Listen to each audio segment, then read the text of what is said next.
හොරකම් කොට ඇති බව. එනිසා අපි මේවා සරලව කිව්වා. රටක් දුප්පත් වී තිබෙනවා. පාලකයන් පොහොසත් වී තිබෙනවා. රට දුප්පත් උනේ කොහොමද කියලා හොයාගන්න පුළුවන් කියලා අපි කිව්වා. පාලකයන් පොහොසත් උනේ කොහොමද කියලා හොයාගත්තා.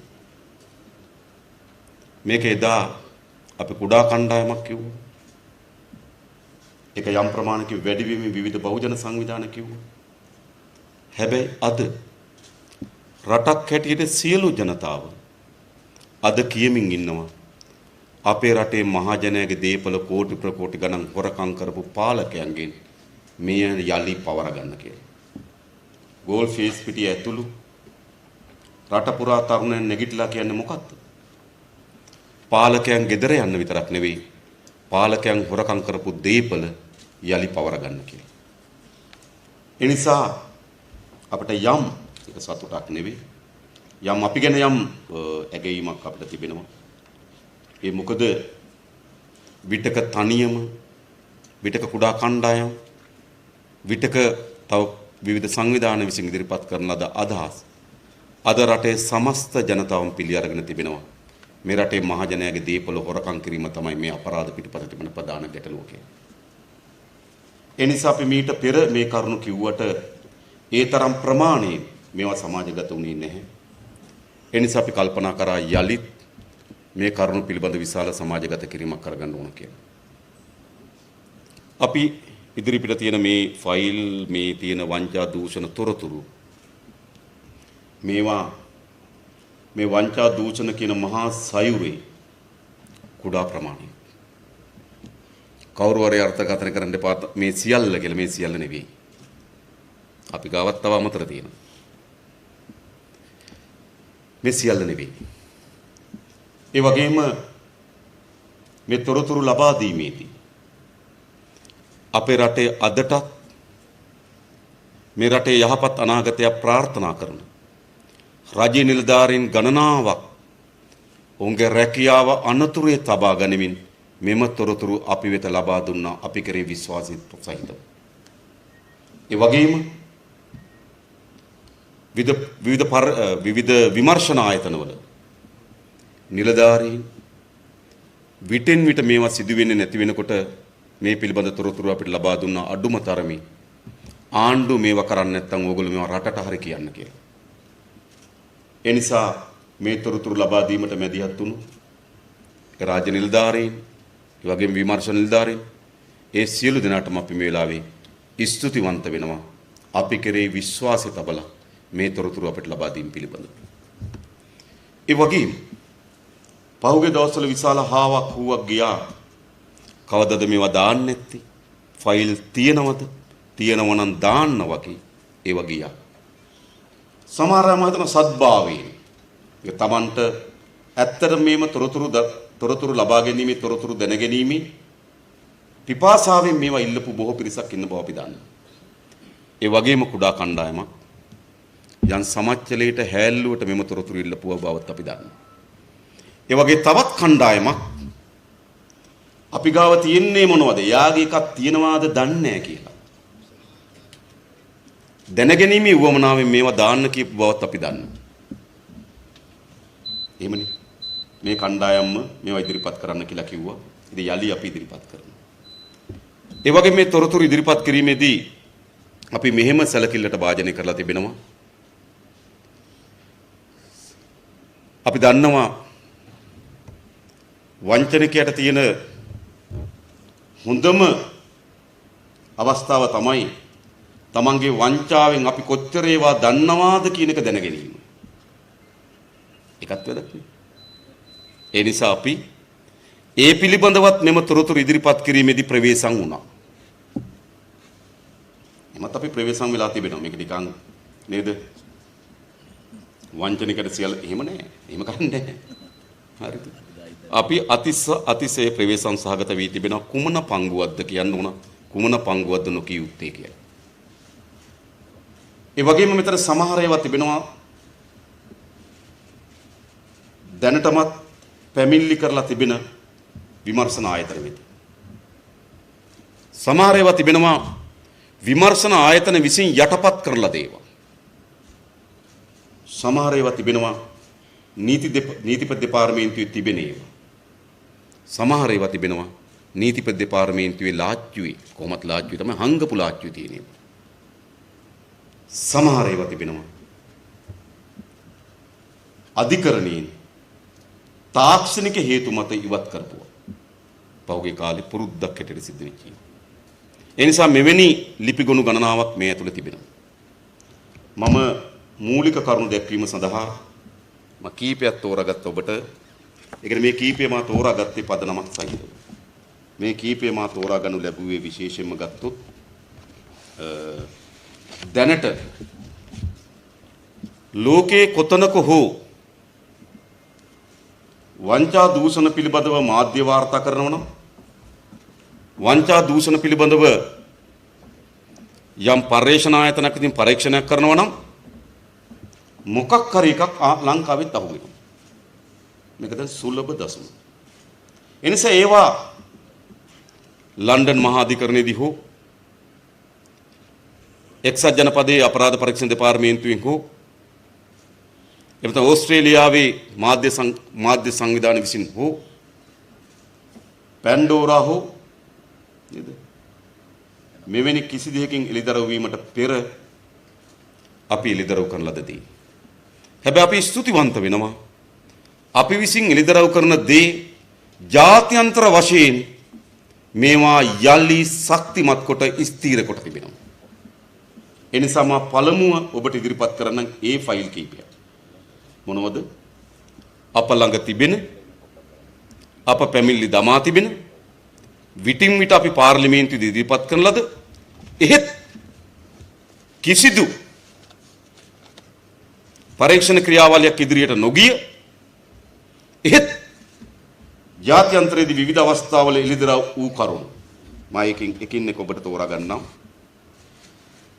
ආරම්භයක් ලෙස විශේෂයෙන් ගත්තොත් ඔබ දන්නවා පහුගියදා ඇමරිකන් එක්සත් ජනපදයේ නඩුවක් ගියා ලංකාවේ ඇමරිකන් එක්සත් ජනපදයේ හිටපු තානාපති ජාලි වික්‍රමසූරිය පිළිබඳව. මේ ජාලි වික්‍රමසූරිය පිළිබඳ කියපු නඩුව තමයි ලංකාව වෙනුවෙන් තානාපති කාර්යාලයක් මිලදී ගැනීමේදී ඔහු මුදල් වංචා කොට ඇති බව. මේ පිළිබඳව අපි පැමිණිල්ලක් කරලා තිබුණා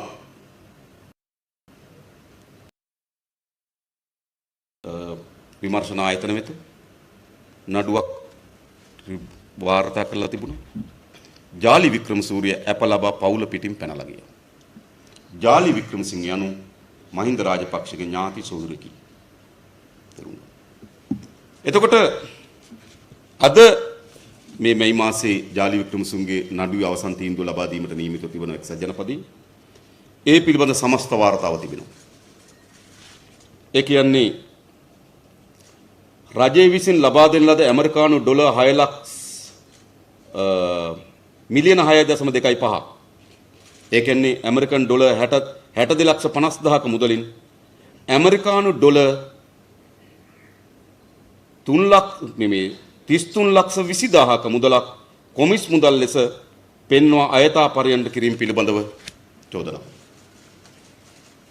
ඒ කියන්නේ ඇමරිකන් එක්සත් ජනපදයේ තානාපති කාර්යාලය මිලදී ගැනීම සඳහා වෙන් කරන මිලියන 6.2ක් ඒකෙන් ගහලා තියෙනවා මිලියන 3.3ක්. ඒ කියන්නේ 55ක් ගහලා තියෙනවා. මේ ඒ තොරතුරු අද ඇමරිකන් එක්සත් ජනපදයේ අධිකරණයේදී ඔහු පිළිගෙන තිබෙනවා එවැනි කොමිස් මුදලක් ගත්තු බවට. ඔහු පිළිගෙන තිබෙනවා අධිකරණයේදී. හරිද? මේ අද අපේ රටේ ජනතාවගේ සල්ලි. ඊළඟ ඔයගොල්ලෝ දන්නවා පහුගියදා පැන්ඩෝරා පේපර් හොරා එළියට ආවා. නේද? ඩොලර් මිලියන 160කට ආසන්න මුදලක් තිරුනඩේෂන් සහ නිරූපමා පවුලට හිමිකාරීත්වයේ තිබෙන බව. අපි දිගින් දිගට මතත් කියනවා. මේ තා පැහැදිලි. අපි දිගින් දිගට පෙන්වා දෙනු ලැබුවා තිරුනඩේෂන්ගේ නමින් තමයි බැසිල්ගේ ගොඩක් දේපල තිබෙන්නේ කියලා. ඒක සමහර අය මට කිව්වා මේක පාර්ලිමේන්තුවේ නැතුව එළිය කියන්න කියලා. එළිය අවස්ථා ගණනාව කිව්වා අදත් කියනවා. අදත් කියනවා. එළි අවස්ථා ගණනාවක් කිව්වා අදත් කියන එහෙම තමයි තියෙන්නේ. ඔයගොල්ලෝ දන්නවා සුප්‍රසිද්ධ ගනුදෙනුව සිද්ධ වුණා ගින්නිල්වලා කියන ගනුදෙනුව.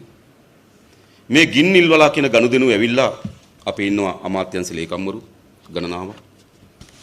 හිටපු අමාත්‍යංශ ලේකම්වරු. සාමාන්‍යයෙන් අපේ රටේ මැතිවරණයක් වෙලාවකදී මැතිවරණ ප්‍රකාශයට පත් කරාට පස්සේ සියලු අමාත්‍යංශවල මිලදී ගැනීම වියදම් අත්‍යවශ්‍යව හැර සියල්ල නතර කරනවා. එහෙමනේ අශෝක පිරිස් මහත්මයා. සාමාන්‍යයෙන් නේද? ඒ කියන්නේ මැතිවරණ ප්‍රකාශයට පත් කරාට පස්සේ අත්‍යවශ්‍ය ගනුදෙනු හැර සියල්ල නතර කරනවා. හැබැයි එසේ තිබියදී වාරිය මාර්ග අමාත්‍යංශ ලේකම් අයිවන්ද සිල්වා කියන මහත්මයා විසින් ඒ වෙලාවේ වාරිය මාර්ග ඇමති නිමල් සිරිපාල් සිල්වා 2014 12/24 ඒ කියන්නේ කවද්ද? ඡන්දේ ජනවාරි 8 මේ 2015 මිලියන 1000ක් චීන සමාගමක් වෙත ලබා දෙනවා. 2015 2015 ජනවාරි මාසේ 1 වෙනිදා මිලියන 2009ක් එම සමාගමට නැවත ලබා දෙනවා. 2015 1/6 ඡන්දේ අනිද්දා අද මම දන්නේ රජේ කාර්යාලය ඇරලා තියෙනවද කියලා. හරිද? මිලියන 1003ක් ලබා දෙනවා. මේ ඔක්කොම ගත්තාම මිලියන 4100. එක පස් පිටල්ලක් කපලා නැහැ. කාටද මේ මුදල් ලබා දුන්නේ? මේ මුදල් ලබා දුන්නේ චයිනා නැෂනල් මර්චරි කියන සමාගමට.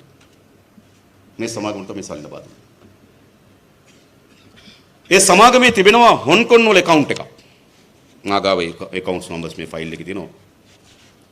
හොන්කොන් වල තියෙන account එකෙන් මුදල් වගේක් නිදහස් කරනවා රූත් ඉන්ටර්නැෂනල් කියන සමාගමකට. ඒකත් හොන්කොන් වල තියෙන account එක. ඒකට විටින් විට නිදහස් කරලා තියෙනවා ඩොලර් මිලියන 5ක්. ඩොලර් මිලියන 5ක්. එතකොට වාරි මාර්ග අමාත්‍යාංශයෙන් කඩිමුඩියේ චීන සමාගමට සල්ලි දෙනවා. එම චීන සමාගම විටින් විට ඩොලර් මිලියන 5ක් රූත් ඉන්ටර්නැෂනල් කියන කම්පැනි එකේ account එකට වමාරු කොට තිබෙනවා. ඒ කම්පැනි කාගේ? ඒ කම්පැනි එක තිරුනඩේෂන්ගේ. ඒ කම්පැනි එකෙන් මෙහි කොල්ලුපිටියේ පිහිටි ශ්‍රී ලංකාවේ බැංකුවක් වෙත සල්ලි යවනවා. ඒ ශ්‍රී ලංකාවේ තියෙන බැංකුවේ ගිණුමෙන් සල්ලි වියදම් කරලා තිබෙනවා මල්වානේ ඉඩම ගන්න. මල්වානේ ඉඩමක් ගන්නවා. ඒ ඉඩම ගන්න කොල්ලුපිටියේ බැංකු ශාඛාවේ මුදල් වියදම් කරනවා. ඒ බැංකු ශාඛාවට රූත් ඉන්ටර්නැෂනල් කියන සමාගම account එකකින් සල්ලි එනවා තිරුනඩේෂන්ගේ. ඒ සමාගමට චීන මර්චන්ට් කම්පැනිෙන් සල්ලි එනවා. චීන මර්චන්ට් කම්පැනියට වාරි මාර්ග අමාත්‍යාංශයෙන් කඩිමුඩියේ ඡන්දේ කට උඩ තියාගෙන සල්ලි දෙනවා. මොකද කියන්නේ? මෙන්න මේ ධනය තමයි පැන්ඩෝරා වලින් එළියට එන්නේ. ඊළඟ ඔබලා දන්නවා පහුගිය දවස්වල ලන්ඩන් මහාධිකරණයේ නඩුවක් ගියා එංගලන්තයයි ප්‍රංශයයි ඇමරිකන් එක්සත් ජනපදයේ එකතු වෙලා පරීක්ෂණයක් කරා ප්‍රංශ එයාබස් සමාගම එක් රටවල් වලට එයාබස් මිලදී ගැනීම සඳහා බලපෑම් කරමින් වැඩිපුර මිලදී අරගෙන තියෙනවා කියලා පරීක්ෂණයක් ගියා ජාත්‍යන්තර පරීක්ෂණයක් ගියා. ඒ ජාත්‍යන්තර පරීක්ෂණයේ ලන්ඩන් මහාධිකරණ නඩුවක් ගොනු වුණා. මේක අපි මීට පෙර අවස්ථා ගණනාවකදී කිව්වා.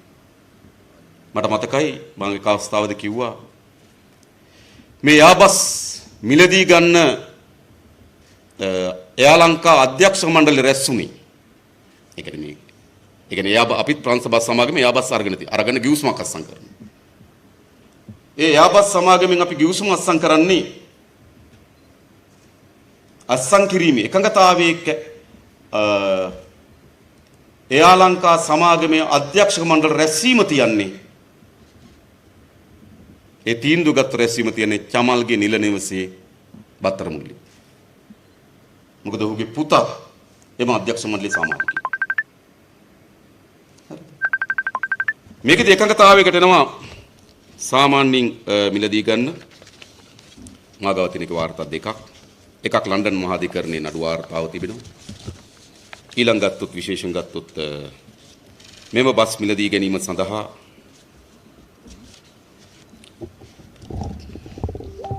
පොඩ්ඩක් මෙතන හදාගමු නේද?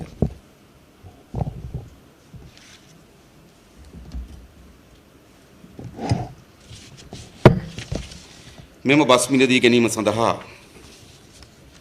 එයා බස් මිලදී ගැනීම සඳහා එකඟතාවයක් තියෙනවා. ඒ යා බස් තමයි ඒ 330 වර්ගයේ යානා 6ක්, ඒ 350 වර්ගයේ යානා 4ක් සහ ඒ 350 යානා 4ක් කල්බදු ක්‍රමයට ලබා ගන්න.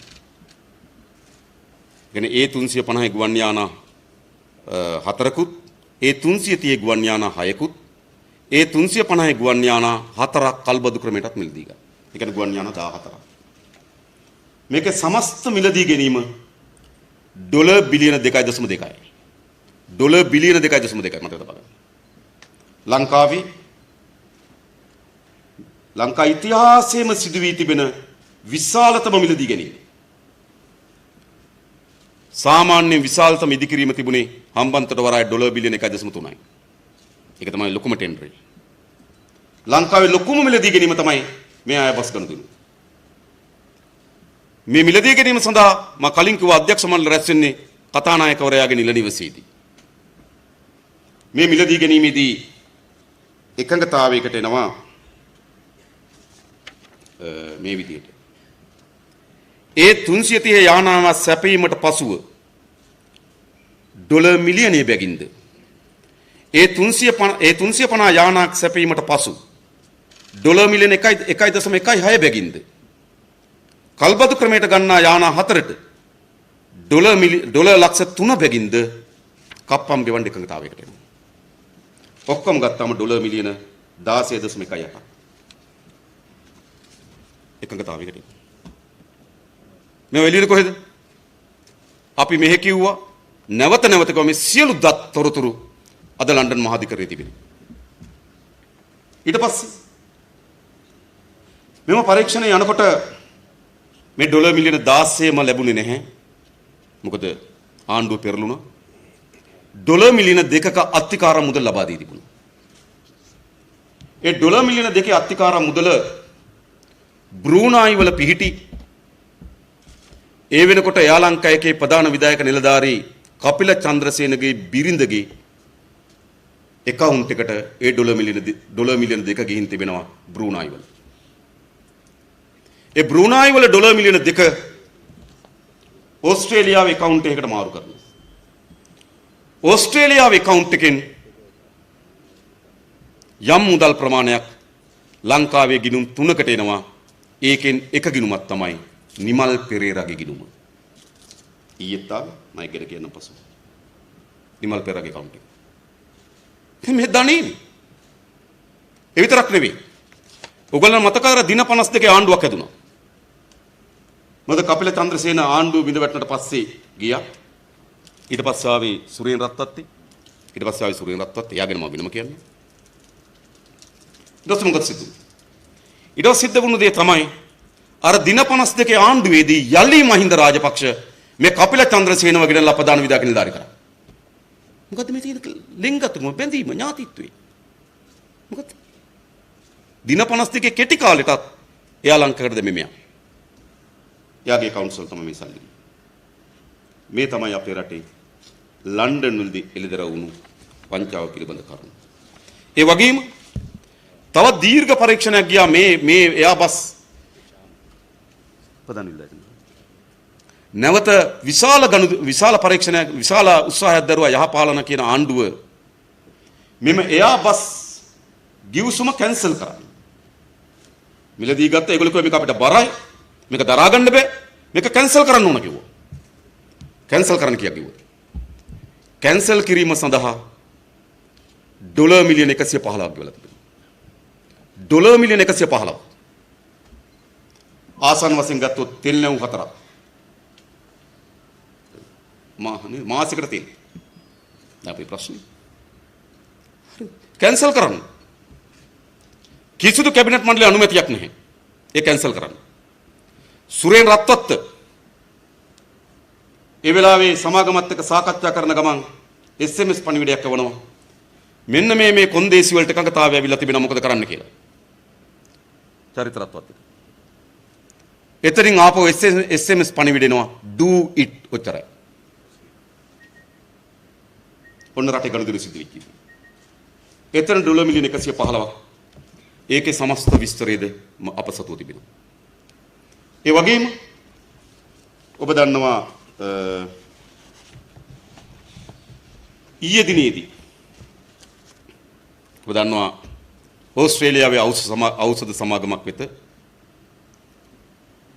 හම්බන්තොට වරායේ හම්බන්තොට මහරෝහලේ වෛද්‍ය උපකරණ සහ යටිතල පහසුකම් ලබා දීම වෙනුවෙන් ඩොලර් මිලියන 15යි ගණනක් ඒ සමාගම අරන් තිබෙනවා. හැබැයි ඒව නිසි පරිදි යොදවා නැති බව පරීක්ෂණ මාධ්‍යවේදී විශ්ලේෂණ දරුවක් කරා. ඊට පෙර අපේ වසන්ත සමරසිංහ සහෝදරයා පැමිණිල්ලක් දැම්ම අපරාධ පරීක්ෂණ දෙපාර්තමේන්තුවට ඔය FCID එකට පැමිණිල්ලක් දැම්මා. කොටුවේ අර ටෙලිකොම් එක ඉදිරි පිට තියෙන අක්කර 4යි පර්චේස් විස්ස 4 අක්කර 4මාරක් අතර භූමියක් ක්‍රිස් කියන සමාගමකට පවරා දුන්නා හොටෙල් සංකීර්ණයක් ඉදි කරන්න. ඔබට මතක ඇති ඒ කාලේ ලොකු සාකච්ඡාවක් ගියා. අර මන්දනා ඉස්මායිල් කියන මාධ්‍යවේදිනිය පැහැර ගන්න යන්න ආවේ එම ක්‍රිස් ගනුදෙනුවේ සමහර තොරතුරු ඈගාව තිබෙනවා. ඒ සඳහා කියලා ලොකු රාවයක් ගියා මතක ඇති. 2014 වගේ වකවාන. ඔන්න ක්‍රිස් ගනුදෙනුව පිළිබඳව අපේ වසන් සමරසිංහ සහෝදරයා පැමිණිල්ලක් කරා. ඒ පැමිණිල්ලට අනුව විමර්ශනයක් ක්‍රියාත්මක වුණා. ඒ විමර්ශනයේදී තමයි සිංගප්පූරු වල පිහිටි account එකකට සල්ලි මාරු වී තිබෙන බවත් අර ඖෂධ සමාගමෙන් එතෙන්ට සල්ලි එවා තිබෙන බවත් ඒ සල්ලිත් නිමල් පෙරගේ account එකට ඇති වී තිබෙන බවත් ක්‍රිස් එකේ සල්ලිත් නිමල් පෙරගේ account එකට ගොස් තිබෙන බවත් මෙක්කම ලෙදරු වී තිබෙනවා. මා හිතන්නේ පිළිබඳව වැඩි විස්තර ඒක තියෙන සම්පූර්ණ හම්බන්තොට රෝහල සහ සම්පූර්ණ විස්තර අපේ වසන් සමරසිංහ සහෝදරය පිළිබඳව වඩාත් විස්තර දන්නවා. ඒ පිළිබඳව තොරතුරු අපි ගාව තිබෙනවා. ඊළඟ ප්‍රධානම ප්‍රශ්නේ තමයි පහුගිය කාලේ සිද්ධ වුණු ඒක තමයි අපේ රටේ සිද්ධ වුණු තාමත් බරපතල අපේ අමාත්‍යාංශයේ ලේකම්වරු ඉන්නවා. මේගොල්ලෝ දන්නවා. අපේ රටේ මිලදී ගැනීම සහ ඉදිකිරීම පිළිබඳව සාමාන්‍යයෙන් තිබුණා ඒවා කරන්නේ කොහොමද කියලා රෙගියුලේෂන් තිබුණා. ඒ කියන්නේ නැෂනල් ප්‍රොකියුමන්ට් ඒජන්සි එකක් තිබුණා. ජාතික ප්‍රසම්පාදන ඒජන්සියක් ආයතනයක් තිබුණා. මේ ආයතන විසින් තමයි මේ ප්‍රසම්පාදන ක්‍රියාවලිය කරේ. හැබැයි 2011 දී මේ ප්‍රසම්පාදන ක්‍රියාවලිය වෙනස් කරනවා. මේ ප්‍රසම්පාදන ක්‍රියාවලිය වෙනස් කරලා අපේ රට අලුතින් ඇතුල් කරනවා unsolicited කියන සංකල්පය. ඒ කියන්නේ කැමැත්ත ප්‍රකාශ කරලා යෝජනාවක් අරගෙන ඉන්න පුළුවන්. මුකුත් ඕනේ. ඔබට පුළුවන් ව්‍යාපෘතියක් හොයාගෙන සල්ලි හොයාගෙන ගිහිල්ලා ආණ්ඩුවට කියන්න මෙන්න මේ ව්‍යාපෘතිය කරමු මෙන්න සල්ලි. හරිද? ඒ කියන්නේ අපි අවශ්‍යතාවයන් සඳහා වෙනද අපි ටෙන්ඩර් පටිපාටියේදී කරන්නේ අපිට අවශ්‍ය වෙන ව්‍යාපෘතිය තෝරාගෙන අපි අවශ්‍ය ව්‍යාපෘතිය වෙනුවෙන් ටෙන්ඩර් කැඳවනවා. ඒක තමයි සාමාන්‍ය ක්‍රියාවලිය. හැබැයි 2011න් පස්සේ ක්‍රියාවලිය දියත් වුණා අවශ්‍යතාව නෙවෙයි ඒජන්සියකට පුළුවන් නැවිල්ලා මෙන්න අපි හම්බන්තොට වරාය හදන්න සැලසුම් කරලා තිබෙනවා මෙන්න යන මුදල මෙන්න අපි යන මුදල හොයාගන්න ආකාරය මෙන්න ඇස්තමේන්තු මුදල කියලා ඉල්ලීමක් කරන්න පුළුවන්. අපේ රටේ ගොඩාක් ව්‍යාපෘති අපි හදන ලද ජාතික ආර්ථික සැලැස්මකට අනුව සිදුවෙච්ච ඒවා නොවේ. 2011න් පස්සේ සිදු ගොඩාක් ව්‍යාපෘති 90ක් ව්‍යාපෘති මේ විදියට කැමැත්ත ප්‍රකාශ කිරීම හරහා ඇති කරන ලද ව්‍යාපෘති. ඒවා අපිට ඵලදායීතාවයක් තිබෙනවද? ඒවා අපිට ඒ වියදම හරිද කියලා පරීක්ෂණයක් කරන්නේ නැහැ. ඒ සඳහා ස්ටෑන්ඩින් කැබිනට් අපොයින්ට්මන්ට් රිවිව් කමිටි එකක් පත් කරා අමාත්‍යංශ ලේකම්වරුන් 7 දෙනෙක්. ඒ 7 දෙනාත් එක තමයි මේ සාකච්ඡාව යන්නේ. පහුගිය කාලෙ වෙනකොට ඒ ආයතන ඒ සඳහා ඇවිල්ලා තිබුණා යෝජනා 298ක්. මේ යෝජනා 298න් යෝජනා 62ක් අනුමත කරා. අනිත් ඒවා ප්‍රතික්ෂේප කරා. එයි ඔවුන් බලන මේ ශක්්‍යතාවයෙන් යුතුද? මේක අපිට අවශ්‍ය ව්‍යාපෘතියක්ද? මා කියන්නේ මිලදී ගැනීමේ ක්‍රමවේදයකට නරකම නැහැ. ටෙන්ඩර් පටිපාටි පිළිබඳව අපිට චෝදනාවක් තිබෙනවා. හැබැයි අපිට පුළුවන් සත්භාවයෙන් නම් අපි කරන්නේ. මෙතන කෙනෙක් ගෙනල්ලා රයිට් ඔයාගේ ඉන්නේ මොකද්ද? හොඳද? පොලි අනුපාතික කොහොමද? අපිට ශක්්‍යතා අධ්‍යයන පරිසර අධ්‍යයන වාර්තා කොහොමද? මේකේ ප්‍රතිඵලදායකය තියෙනවද කියලා අපි සාකච්ඡා කරලා එකඟතාවයකට එන එක. සත්භාවයෙන්. නරක ක්‍රමයකුත් නෙවෙයි. හැබැයි මොකද සිදු වී තිබෙන්නේ? අර ප්‍රතික්ෂේප කරලාද ඒ වගේ අපේ රටේ අලුත් සංකල්පයක් හැදුනා. කැබිනට් මණ්ඩලයේ අනුමැතිය හරහා ඕන එකක් කරන්න පුළුවන්. ඕන එකක් කරන්න බෑ. දැන් සංකල්පයක් තියෙනවා. මම දැන් ගොඩක් තැන්වල කියනවා මේ කැබිනට් මණ්ඩලයේ අනුමැතිය තියෙනවනේ. ඒ කැබිනට් මණ්ඩලයේ අනුමැතිය තිබ්බ කියලා මොකද කරන්නේ? කැබිනට් මණ්ඩලයට එවැනි අනුමැතියින් කරන්න පුළුවන්කම තිබෙන හදිසි මිලදී ගැනීම සඳහා. එමුනා සොකමත් හදිසි මිලදී ගැනීම සඳහා. සුනාමියක් එනකොට හදිසියේ කූඩාරම් ටිකක් අවශ්‍ය වෙනවා නිවැසියන්ට. අපි ඒ වගේ වෙලාවට කැබිනට් එකෙන් අප්‍රූවල් එකක් ගන්නවා. නිසි මිලදී ගැනීමේ පටිපාටි අනුගමනය කරොත් අපිට ඒකට බහඬ සපයා ගන්න බැරි වෙන නිසා. හැබැයි මෙතන සිද්ධ වෙන්නේ එහෙම නෙමෙයි. මේ කිසිවක් හදිසි මිලදී ගැනීම නෙමෙයි. මේක ASCII තමයි අපේ රටේ මහා ජනයාගේ ධනෙ කෝටි ප්‍රකෝටි ගණන් ගලාගෙන ගිහපු මාවත.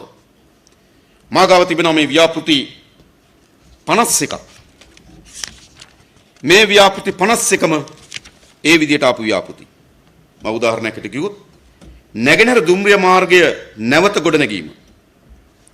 ඕස්ට්‍රේලියාවේ යුනික්‍රෙඩිට් බැංකුව යුරෝ මිලියන 9.8යි. ඒකත් ඒ විදිහට කැබිනට් එකෙන් අනුමත කළ දීප එකක්. දුම්රිය බලවේග කට්ටල 13ක් මිලදී ගැනීම. ඩොලර් මිලියන 102යි. ඒකත් ඒ විදිහට දීප එකක්. කතරගම දුම්රිය මාර්ගයේ මාතර බෙලියත්ත කොටස ඉදිකිරීම. ඩොලර් මිලියන 278යි. ඒකත් ඒ විදිහට දීප එකක්. ආපදා කළමනාකරණ හදිසි ප්‍රතිචාර ප්‍රවර්ධන කිරීමේ වැඩසටහන. අය කමක් නැහැ කිව්වේ. ආපදා කළමනාකරණ ආපදාව. කිරිදෙනු නානයන කිරීම. ඒකත් එහෙමයි. හදිසියේ පැටව ගහයි දන්නේ ඊට කලින් කියලා. හරිද? ඩොලර් මිලියන 12.9. ඒක වෙනම වාර්තාවක් තියෙනවා. ඒ කිරිදෙනු අරගෙන මොකද්ද මේ කියලා වෙනම ෆයිල් එකක් තියෙනවා. පුත්තලම ගල්ලංගුරු බලාගාරයේ 1 2 3 ආදියර ඩොලර් මිලියන 1346යි. ඒ ඔක්කොම එහෙම සිද්ධ වුණා. මේ සමස්තය කොයිද? මේ සමස්ත එකතුව ඩොලර් මිලියන 7918යි. යුරෝ මිලියන 455යි. පවුන්ඩ් මිලියන 45යි. ඒ ඩොලර් මිලියන 8000කට ආසන්න ප්‍රමාණයක්. පවුන්ඩ් මිලියන 45කට ආසන්න ප්‍රමාණයක්. යුරෝ මිලියන 455කට ආසන්න ප්‍රමාණයක්. මෙන්න මේ විදිහට තමයි ගනුදෙනු සිදු වී තිබෙන්නේ.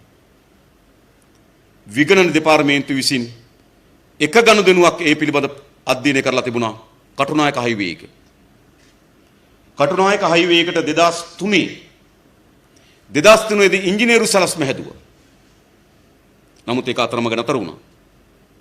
2008 දී මේ විදියට ප්‍රදානය කරා. 2003 දී ඉංජිනේරු සැලැස්මේ වියදමට අනුව 437යි. 4 ගුණයකටත් වඩා වැඩි ප්‍රමාණයකින් වැඩි වුණා 2008 වෙනකොට. සාමාන්‍යයෙන් 2003 ඉඳන් 2008 වෙනකොට සාමාන්‍යයෙන් වැඩි වී හැකි උපරිම උනොත් දෙගුණයකි අවුරුදු 5කට. සාමාන්‍ය බිලු. මේ කාලේ නම් වෙනස් නේ උද්දමනේ උඩක් නේද? නම් සාමාන්‍ය ගත්තොත් අවුරුදු 5කට දෙගුණයක් වැඩි වෙන්නේ නැහැ. හැබැයි අපි හදපු සැලැස්මත් එක්ක අපේ ඉංජිනේරුවන් දේශීය සැලසුම්කරුවන් විසින් සකස් කරපු මිල එක්ක සංසන්දනය කරලා බලනකොට 437ක වැඩිවීමක් වෙනවා 2018 කටුනායක හයිවේ එක දෙනකොට. ඒක වෙන්න බෑ. ඒ කියන්නේ මොකක්ද? ඒකෙන් හරි අඩකට වඩා මුදල් අපතේ ගලාගෙන ගොස් තිබෙනවා. එනිසා ඒ පිළිබඳව මම කියන්න හැදුවේ මේක තමයි බරපතලම ප්‍රශ්නේ. ඩොලර් මිලියන 7900 ගන්නකුත් යුරෝ මිලියන 455කුත් පවුන්ඩ් මිලියන 45කුත් මේ විදිහට ගනුදෙනු කරලා තිබෙනවා.